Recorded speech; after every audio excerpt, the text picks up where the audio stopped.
Te, kumusta na pakiramdam mo ngayon? Okay naman na. Magaan na yung pakiramdam. Ano ba talaga yung sakit mo kanina, te? Ano yung pinagamot mo?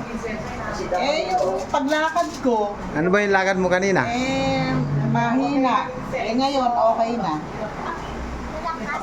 Malaki na yung pinagbago, te? Malaki na pinagbago? Opo. Oh, pasalamat ka na kay Papa Jesus. Pinagaling ka na ni Papa Jesus, te. Nasaan ka ngayon? Nasaan ka ngayon? Te, nasaan ka ba ngayon? Asang-aras ang parosa. Andito ka kay Nanay Ani Bauto. Nagpa-service. Sige, te. Salamat ng marami kay Papa Jesus, te. Sa'yo, gawin mo 15 to 20 na, wala ng 5.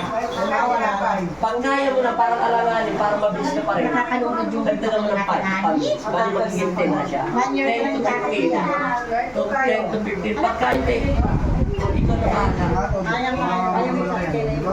Kahit karating oras kinaya mo, di maganda yun. Para pagbalik mo, pitik-pitik na lang gagawin namin. Kasi i-adjust ka pa sa ganyan, i-adjust ka lahat. Hindi ka na may stroke, basta bawasan mo ng stress. May follow-up check-up siya po. O, babalik pa yun doon eh. Ayan, te. Parang yan eh. Sige, parang ka na, bye-bye. Ete, paalam ka na. Abangan ang pagbabalik sa Asko mo, Guagua, Pampanga.